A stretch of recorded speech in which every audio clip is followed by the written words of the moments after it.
திருச்சிற்றம்பலம். முருகப்பெருமானை நேரில் வரவழைக்கச் செய்யும் அருணகிரிநாத சுவாமிகள் அருளிய கந்தர் அனுபூதி பாடல் மற்றும் விளக்கமும். இன்று பதிகம் 27.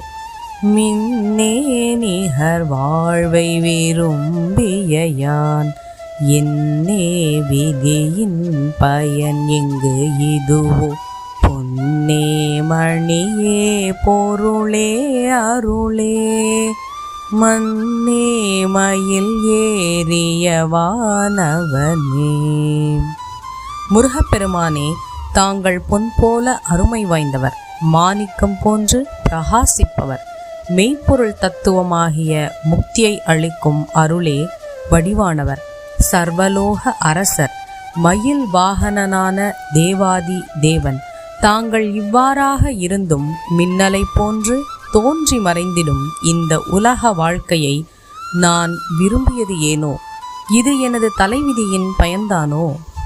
இறைவன் தன் அருளை அருளுவதற்கு ஏன் இத்தனை கால தாமதம் செய்ய வேண்டும் என்று நாம் வியக்கலாம்.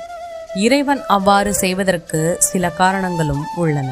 அறியாமையிலிருந்து வெளிப்பட்டு செயல்பட்டு கொண்டிருக்கும் கர்ம வினைகள் அனைத்தும் சோர்வடைந்து கரைந்துவிட வேண்டும் என்பது அவரது நினைப்பு.